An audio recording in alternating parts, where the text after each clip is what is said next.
All right, everyone. Welcome to another episode of the Trail Network podcast. As always, we are very excited to be here tonight recording. I am Hilary Yang, and I'm joined by my amazing friends, Rachel Drake, Katie Asmuth, and Leah Yingling. And it's another exciting and rare occasion when all four of us manage to align and get our schedules somewhat in a row, although I know Rachel is over there already, like ready for bed. So might be a little on the shorter side, but we did feel like it's important to have these moments where we all get to come together and share some time on our little podcast. So hi, guys. Hi. Hey. How's everyone doing? Oh, we are in full-blown winter over here. It looks like you are in Salt Lake City as well. Yeah, we've gotten a couple storms so far, and it's full-on snow running, ice running. I just got back from like a very icy run, and my run yesterday, I was on my butt like 5 times. So I saw that on your Strava. That made me laugh. Well, I don't know. I'm in LA, you guys, and it was like a high of 65 today, which was kind of chilly and on the low side. So it is weird. Like Canada, like BC is getting some like storm of the year. You know, these things come in starting tomorrow, and my family's all hunkering down. And it's like this weird disconnect because I know what winter feels like. I've been through many winters, and yeah, there's something about it, right? You just have to put more layers on. Yeah, I think it's you just gotta embrace it. I always tell people with like Salt Lake City winters, you need to have your winter sport, or you need to have your way of enjoying the winter, and then it's not bad. So my winter sport, I feel like, is sweaters. Like when I moved to Portland, I couldn't wear any of my Minnesota sweaters, like unless I went up to the mountains. So I'm really excited to bust those out. I love that. You actually do have a great sweater collection. I've seen a few of them on our podcast, and I relate to that. When I moved down to LA, I put them all in a box, and I cried you can never wear them. I know. Well, small wins. What are you doing in Minnesota, Rach? I'm meeting my new niece. My brother has a 5-week-old baby, so we're just meeting her on our stopover, our long stopover on the way over to the East Coast. Oh my gosh. Yeah. Oh, that's really sweet. Yeah, she's a super sweet little gal. Yeah. Oh, congratulations. Rachel, why are you going to the East Coast? Oh, there's this race over there. You might have heard of it. Yeah, it's a 50-mile race. Is it? I think it's the oldest ultra marathon in the what? Definitely North America. In the North America. In the North America. Yeah. Really research that. Yeah, I'm racing JFK on Saturday. Yeah. And how do we feel that training's gone for that? Surprisingly, really well. I was like kind of anticipating that just based on the work schedule that I had, I was on 2 weeks of night float, which everyone I talked to about the night shift said that was like the least well they've been in their entire lives. So I was kind of anticipating not being able to train very well, but somehow I was able to keep the ball up in the air. And we have a good group of training buddies that meets one morning a week, and I would show up to that workout like after my 12-hour night shift and somehow just like close my eyes and try not to get dropped and hit the splits and go home and sleep. You know what's even more impressive about that is like you posted some of those photos of your runs and like it was the weather, snowing. Speaking of. Yes. Yeah, like you're showing up in weather that is like hard enough to get out in when you're not like exhausted and on no sleep. I honestly am in awe of the fact that you fit those in, because I would have been like, and bed. Yeah, I gotta say, I was a witness for I think like 2 of the few workouts in recent weeks, and we don't get terrible weather in Salt Lake very often, but for whatever reason, at 7 a.m. on these Tuesday mornings the last couple weeks, it's been absolutely heinous. Yes. And it's been so cool to see Rachel like post overnight.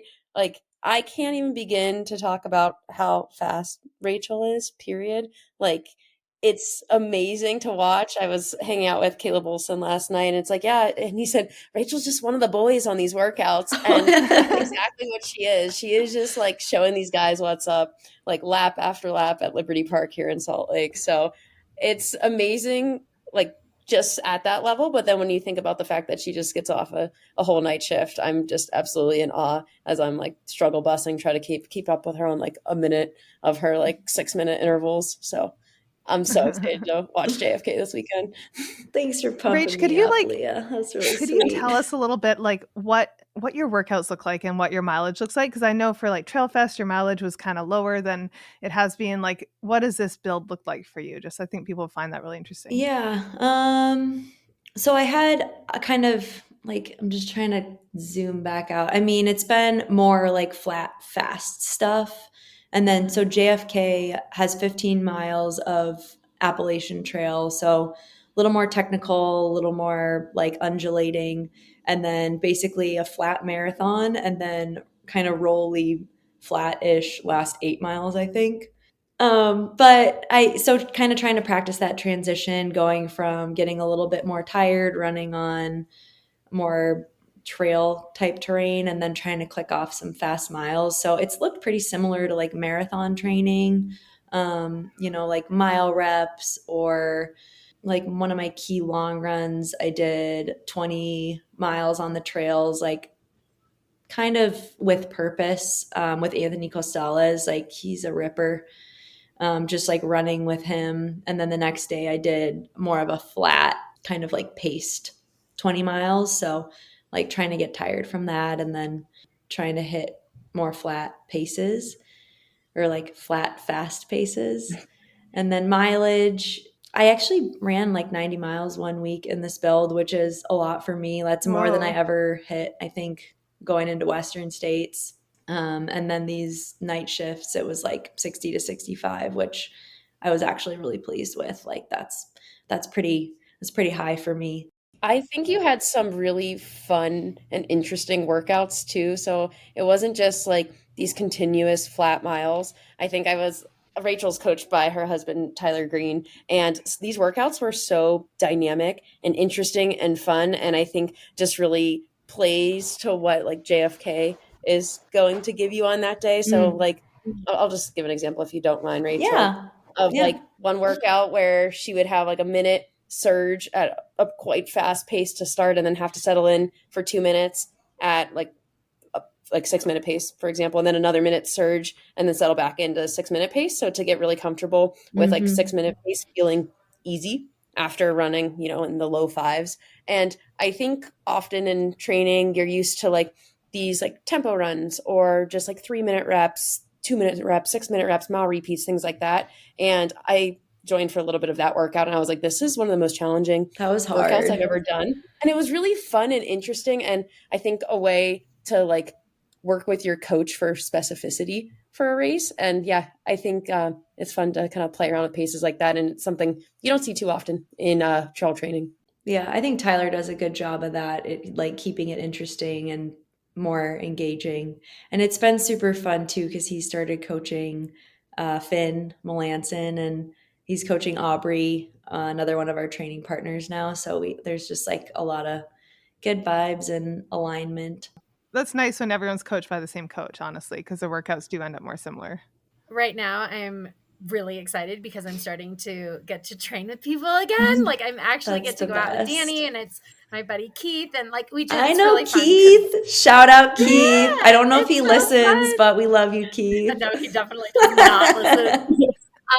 But it was really fun because Danny has had a foot injury, and so now we're both healthy, and she's like starting to ramp back up again, and so we're really excited to have training buddy like to be back, and it changes the mindset about being excited about winter, because for me, like, you do have to drive, like it's another 45 minutes to get to dirt, and that's like an hour and a half in the car, and the busy life and kids and life and work and everything. It's a lot. And so you're just kind of like, ugh, winter, you can't, do these like workouts. You want to be on dirt. And Danny's so wonderful about it. She's like, we're going to be together. We're going to carpool. It's going to be so fun. And it definitely just gives you an extra, like, purpose to have somebody you're training with. And I was thinking about, Rachel, when you were talking about these Tuesday mornings, one of the things that we struggle with here in Mammoth, like with Rod and Danny and Keith and Tim, we all have different coaches and we have different agendas and things that we're focusing on and different workouts. So it's really hard for the workouts for it to kind of match. So it's really cool that some of you guys are coached by the same person. You guys can be like, this is Tuesday morning. This is what we're going to do,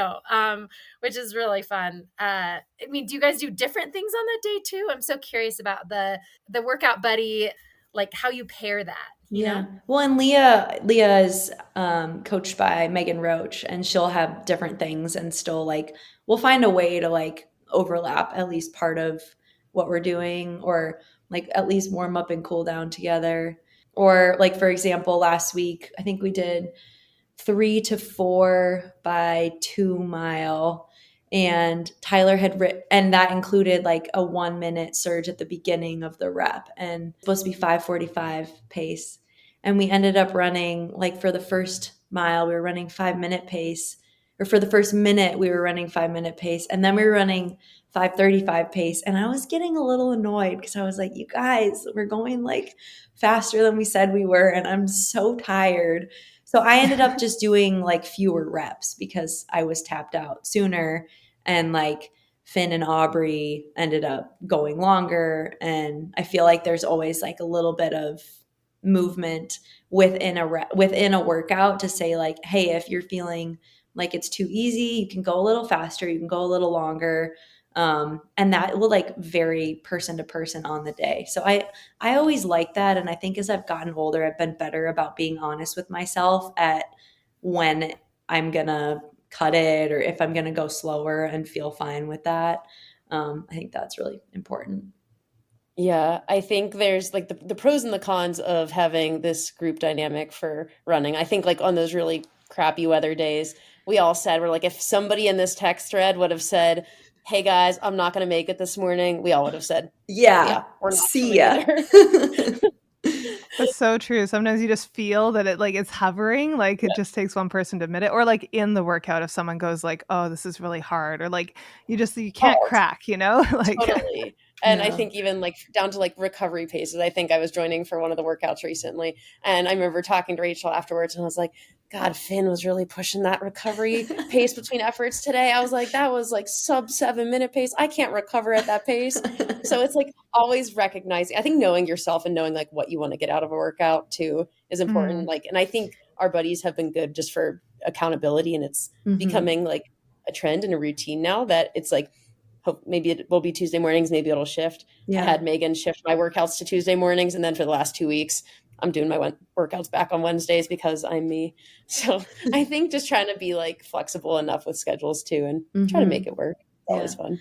I think you guys have both talked about something really important that I don't know if we've talked about in the podcast before, is putting your ego aside.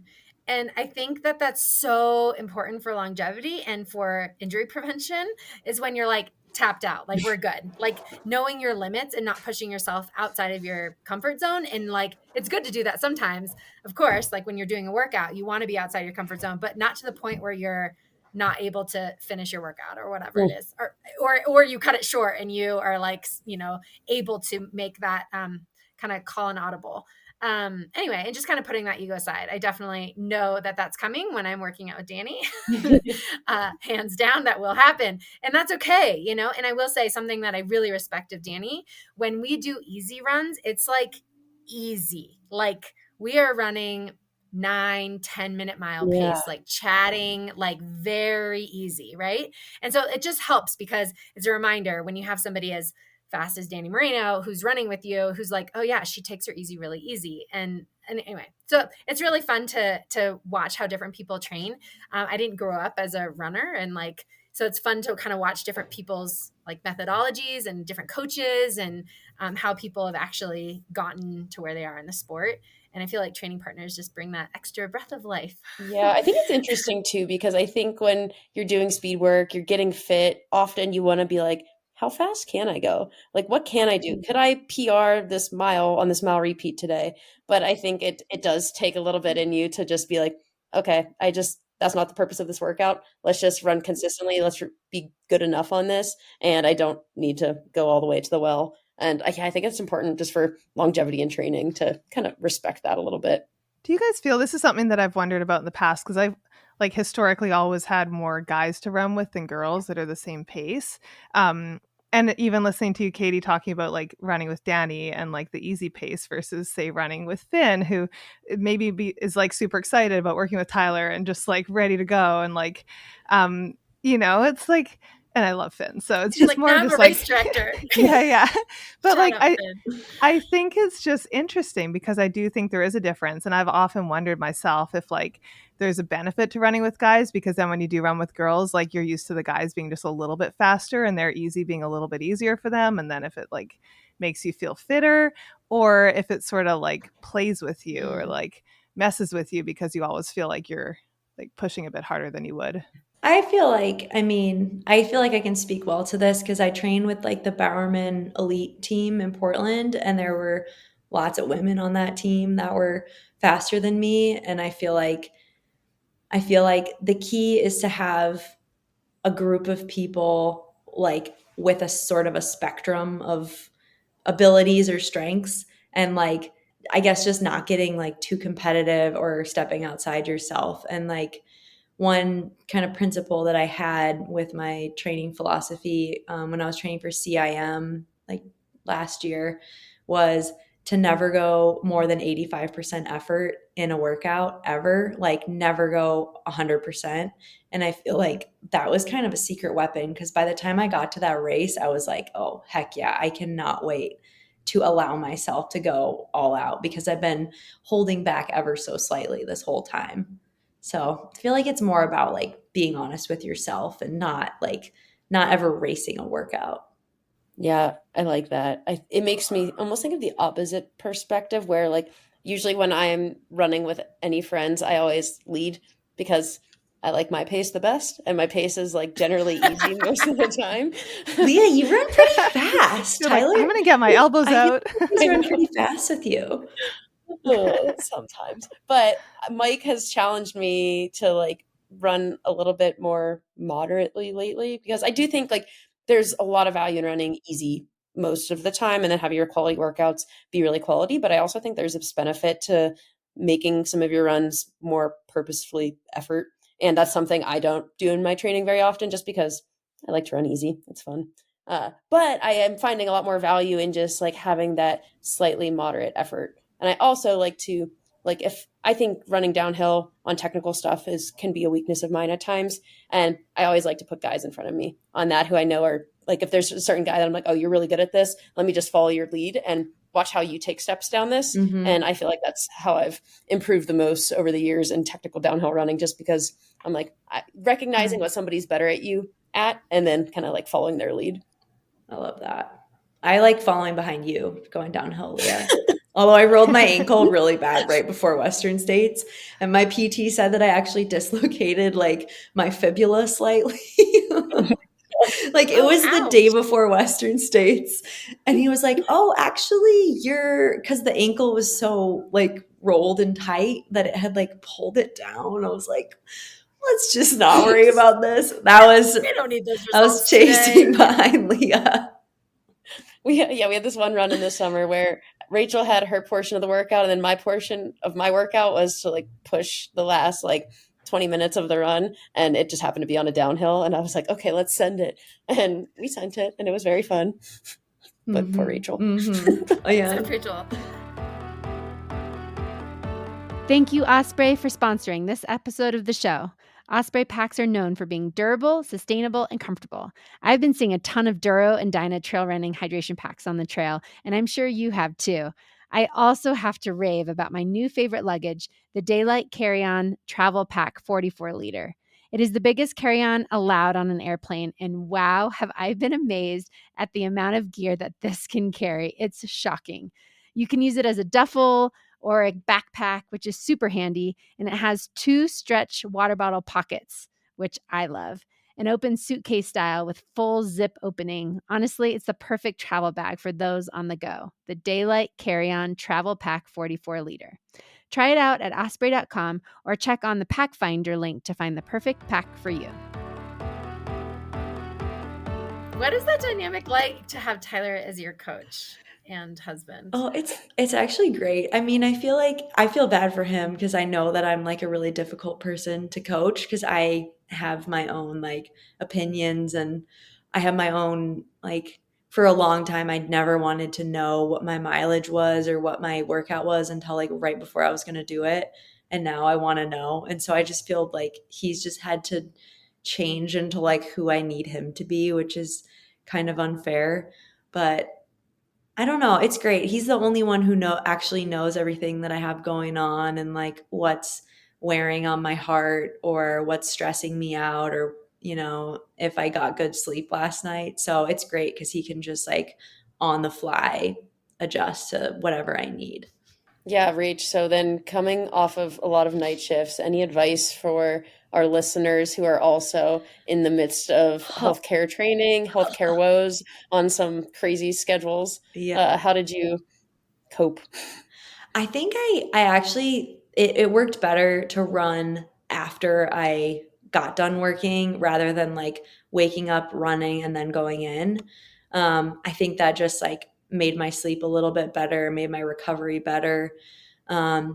Also, if your hospital has a gym in it, like mine does, you can run in the middle of the night on the treadmill. That was pretty clutch because I had to be there, but there were some nights that were pretty quiet. So I would like run a couple miles, hop off the treadmill, answer a page, like hop back on. I ended up getting like 10 miles one night, which was pretty awesome for being like on the clock. Yeah. Do you feel like you walk a lot when you're at work? Like I know that's a hard thing for people that don't have desk jobs, right? Yeah, that's true. Walk a lot, get some good walking shoes, take the stairs. Do you feel like, Yeah. does that affect your quality of training though? Like, do you consider that kind of time against your training or, you know, like do you adjust depending on how much walking you're doing or time on feet? It's more like if I feel tired from it, like I'm not necessarily like, I'm not quantifying it, I guess. It's more just like how it's affecting me. And one way that I found to have it not affect me as much is I got one of those blow up like couches that you see like people on the beach, they like are running and they fill it with air and then they close it really quick. Do you know what I'm talking about?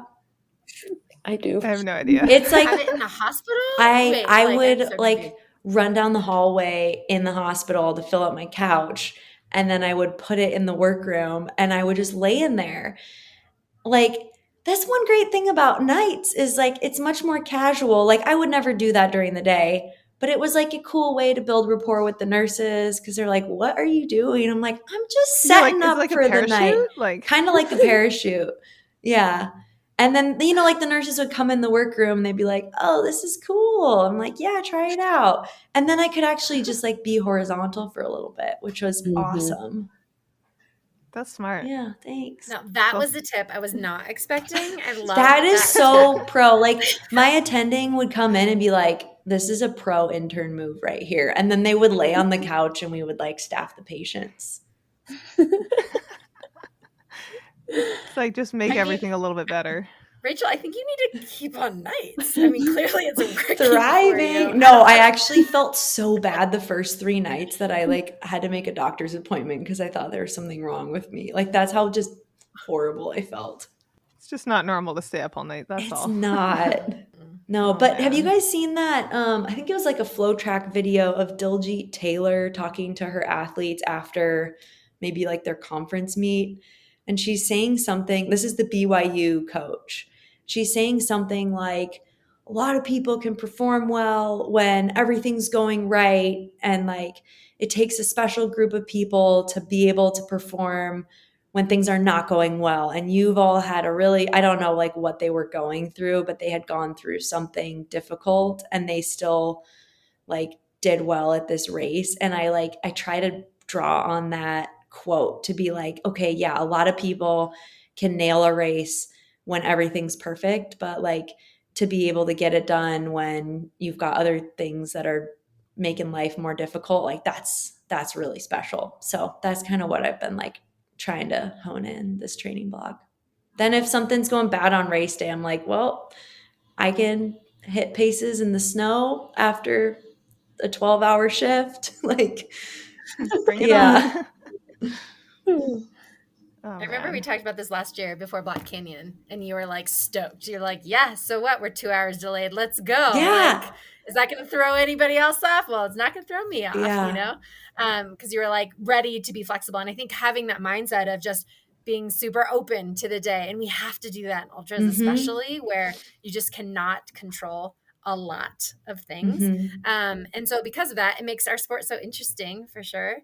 But it's tough when you have a perfect build, which nobody such does, thing, but yeah. a near perfect build, and you're like hitting your splits and you're feeling really good. And then something catastrophic happens and you just mentally crumble. And that happens a lot. I'm thinking about a race that I did. I ran UTHC, and it was, we were in the lead, and two of us, we went off trail, and it was myself and the other lead guy, he was like a front runner. And we ended up going way off, like miles off. And we ended up kind of bushwhacking ourselves back to the trail. But we were like way behind. We were like in the back of pack. It was like really, really bad.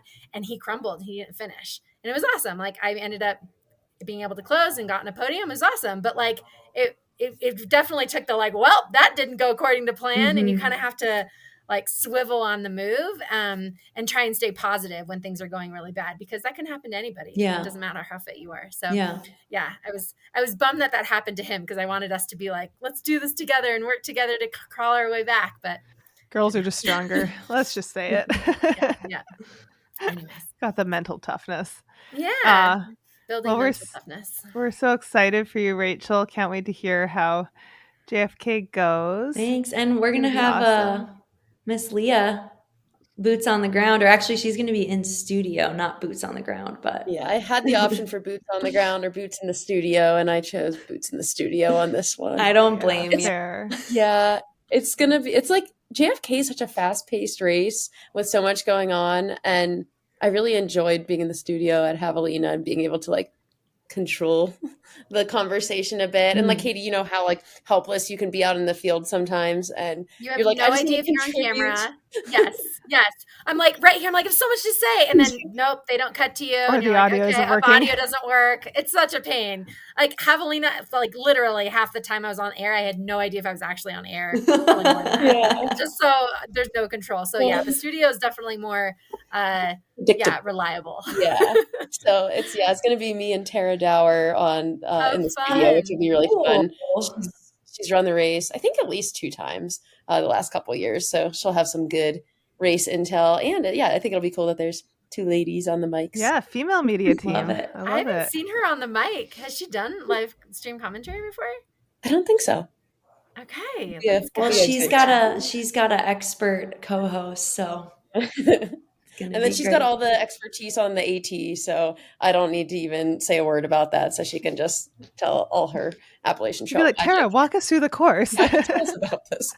Literally walk us through. Changing your shoes. Oh, heck yeah. You are? Yeah. Actually, I was texting Sarah Cummings a little bit. She texted me today because we're in a like Salt Lake City moms group together. And she was like, she basically just kind of reinforced my decision to do that. She was like, highly recommend it. And honestly, like with the shoe technology, like, I mean, how can you not? Like, yeah. So where are you going to change them? After the Appalachian Trail, when you get on like this tow path. Because you do a full marathon on a tow path after being on trail. So I'd say like most of the top runners, at least that I've seen in recent years, all do the shoe change from like trail shoe on the Appalachian Trail to like super shoe for the roads for the last marathon, and then like the rolling last like 9 or so. That's gonna feel nice. Yeah, so fresh and cushy. Yeah, totally bouncy. Oh, I'm excited to hear how it goes. Just in the interest of getting you to bed, and since it's Thanksgiving next week, and we're not gonna do another like all girls podcast before then, I thought maybe we could all go around and put everyone on the spot, including me, and just say something that we're grateful for about this year or this season of life, or something that feels topical to you right now, as far as something that you're thankful for. Ended on a little note of gratitude. Who wants to go first? Can we add our favorite Thanksgiving food as well? Yes. Okay. This is good. I'll go first. I'm grateful for change. I think I've had a lot of change in my life in the last couple of years. I feel like we've experienced change in so many ways day to day, and I don't think it's always a bad thing. I think it's forced me this last year to kind of like level up in a variety of ways and push me to be like a much better person in relationships and career and running in life. And yeah, it's always nice. How's the job going? Just like little side note. It's tough. It's good. I'm 2 months and I've just got so much imposter syndrome. So every day is me trying to tell myself that I'm good enough. So just lots of positive self-talk over in the Yingling McMonagall household because I need it. You're But it's awesome, good. Again, Leah. mental training, Leah. You're just practicing. I know. It's all ultra training, right? It's like at the end of every day, I like walk into the kitchen and Mike's like, "Let me tell you, Leah, you know more today than you knew a month ago." Oh. Yeah, tell me more, tell me more. Keep it coming. Oh, I love that. That's What a good sweet. one. It's been good. And my favorite Thanksgiving food. Oh man, I'm a sucker for pumpkin pie. Classic. Can't go wrong. I think I'm gonna say my kids, which seems obvious, but I think when you have a lot going on all the time, like right now we're renovating our house and working a lot and getting back to training and just like lots of moving parts all the time. Pete's also working a lot. We just have a lot going on right now. And I think I've really been grounded in how lucky I am to be a mom. And it's not, for me, I'm really just not like falling back in love with my kids. I never didn't, but like, I'm just really wanting to be present even more for my kids and really making a conscious decision and like being very intentional about like every moment counts with them. And I'm just starting to see them change and they're growing up so quickly right now. They're both in like these crazy growth spurts and it feels fleeting. Like it's not going to last and they're in these magic years. And so I'm really embracing them. And I think I'm like recommitting to wanting to be the best mom I can be. And that sounds silly because I should always be saying that, but it just feels good to voice it and like choose them first always. So That's really cool. my kids. It is fleeting. Like they're not going to be living at home forever, at least hopefully not. I mean, If we do it This right. generation. yeah. Yeah, I'm just so proud of them right now. Yeah. They're Oh. thriving. Yeah, I can attest your kids are awesome. We stayed with them when we went to Mammoth and I think about that visit all the time and just how sweet they were with Lou. And yeah, you got a really cool family. Yeah, thanks, Rach. Yeah. What's your favorite Thanksgiving food, Katie? I'm going mashed potatoes. Just they have to be fluffy and lots of butter and salt and just like always warm and nourishing. And yeah, mashed potatoes.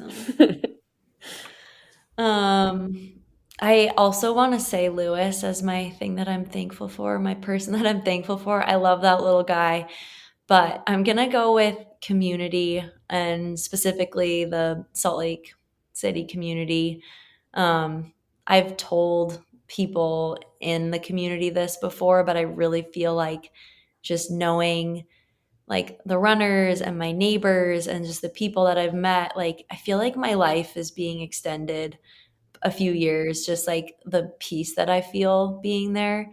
Like I just feel like so welcomed. And I did actually it was my second run with the women of the Wasatch. And it's just like, gosh, everyone is just so kind and welcoming and excited. And it just feels really good to be in a place where I feel welcomed and loved and safe. Like I feel like I have a lot of people that I could call if I had an emergency or something like in the middle of the night. And I feel like I have multiple people that would be like, yep, I'm on my way. So that's really cool.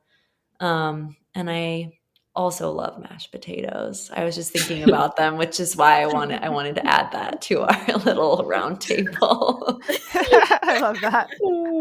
This was all fueled by mashed potatoes. Rachel, And not the instant ones we eat in races, right? No, the fluffy, no. buttery, real ones. Rachel, you just made me think about, we had a conversation once about Rachel was trying to identify who the emergency contact for Lou in Salt Lake City would be. And we were like going around our group of friends being like, which person's like the most responsive and the most responsible? And who did you guys end up It was settling on? Caleb. I mean, actually, we put both you and Mike Finn and Jules, Caleb and Morgan, Aubrey and Franny. Like, because if nobody comes to pick them up, they'll call CPS. And so I'm like, I'm putting everyone on there. Like, but it's funny because Caleb Olson, he's very responsive. He's very responsive, but he's also like slightly kid averse. Like, he would say that. But Lewis loves him. It's hilarious. He calls him He's like, stop loving me. He calls him K-Bop. Oh, that's so cute. Funny. Yeah, we love like, K-Bop. I will it until you love me. Yeah. All right, what about you, Hilary? Sweetie. I think mine is sort of just the chance to slow down finally after this year. Billy and I really realized from April till the end of October, we were home like maybe 2 or 3 weekends, like in that whole time. And we were often home for like a couple days before we were on the road again. And we sort of knew it was coming, but then when we were in it, it was still just like you're on this like hamster wheel, and you stop being able to appreciate everything as much because you're in survival mode, Mm-hmm. So I think now just the fact that we have time to we walked over to Trader Joe's and I bought all this fresh food and I'll actually get to eat it and it's not just going to go bad in my fridge. And little things like that. I think just like having some routines and feeling like we're a bit more grounded. And yeah, I don't know, like the burnout was pretty real for a little bit. I think the last few weeks I've just been really listening to my body and enjoying some downtime. We're going on a vacation actually in December, which is the first vacation we've been on since before we got married, which is coming up on 2 years ago. And because like all of our trips, like it looks fun and we're traveling, but it's always like work related. And so we're going to do like a digital detox and we're going to Mexico for 5 days. We're going to lie on a beach. We're like literally doing that vacation where you don't have to think or make any decisions for yourself. That's great. And so yeah, I'm really excited. So it's a nice like natural time to slow down and just be like present. Although it's interesting, and this is something I've actually like had to work with my therapist on in the past, is when you get used to being so busy and being so stimulated and having everything so exciting all the time, it's actually, I found it hard to come down from that and not to be like, what's next? And sort of like, there can like be a little bit of a like kind of bounce back effect. I feel like that was the last like 30 years of my life. Yeah, I know, right? Yeah, I think that's It's so interesting, important right? to talk about. Yeah. I just came into my mind that that's something that I've done a lot of like personal work on, is like being able to come down from these times and not, it's sort of like with races, right? That instinct to sign up for something or to get that dopamine hit. And so just trying to be like totally okay with the fact that like life is slower right now. So yeah, a little side note on just like being mindful about that when you do get the chance. Well, I already had one Thanksgiving this year because we were up in Canada for Canadian Thanksgiving in October. So I think like a good sweet potato casserole is probably my favorite savory food. Like one of those ones with the candied walnuts and it's like tons of brown sugar and butter on top. And then also my favorite dessert is cheesecake, and I'm making a killer cheesecake for Thanksgiving next week, which I'm really proud of. So I choose 2 things. I have one savory, one sweet. Nice. All about the balance. Yeah. But no, it'll be good to spend time with family. I hope that all you guys get some time with family as well. Rach, I hope your race goes so well. Thank you. I'm so excited for you. Thanks. Katie's like laying Leah, a blessing you have to report on me. back the whole time. Yeah. It's the sleep blessing. Like the sleep blessing. No, it's the energy. Like I'm like blessing her race. Like, come on, Rach, you got this. Yeah. Thanks, friends. Rach, Love do you you have guys. any goals that you want to talk about? Do you have a time that you're going for? I think like my biggest goal, and I told Tyler this, and Leah and I have talked about this a lot. Like, I really just want to run a race that I feel like I really tried super hard. Like, never had a moment where I was like, oh, I could have gone a little faster there. Like, I just want to have a really, really, really good effort. And I feel like this stems from a lot of other races this year that I ran very calculated, like trying to get a golden ticket. You're not just trying to run lights out. You're trying to be strategic. Western States, I was trying to like run 100 miles, feel good, and get top 10, not like just run hard. And like my big goal is to run hard, and hopefully that puts me like my training, like I'm trying to break the course record. But and this like I'm not That's what I was trying to get out of you. yeah, I'm not Yeah. Like, just say it, like, Rachel, just say but it. if I don't get it, like, and I run super hard, I'll be stoked with that. And if I do get it, if I run the course record, I think is 6:05. Is that right, Leah? I think, Mhm. Yeah. Yeah, Sarah Beal 2022. Okay, good. Just That's looking at it what now. my research told me too. Yeah. But if I run, 5:50 and feel like I like was a softie at times, then I'll be disappointed with that. So it's more about like trying to be tough and like run to whatever I think the best of my ability is. And I don't know exactly what the time will be on the day. Like I think I can run a fast time, but I don't exactly know what that means.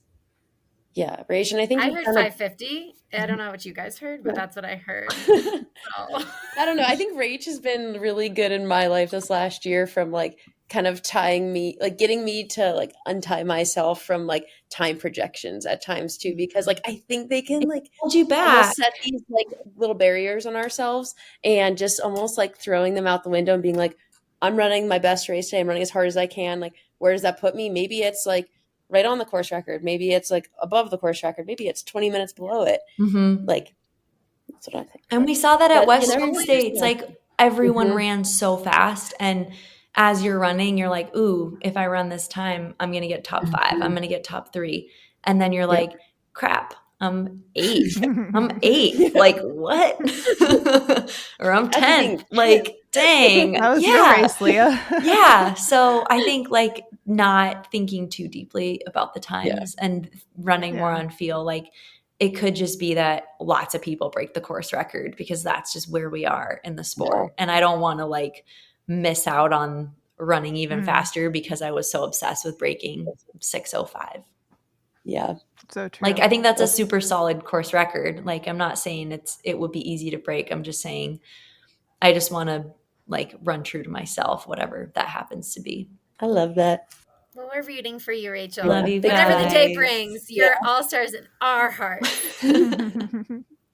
Love you guys. Love you too.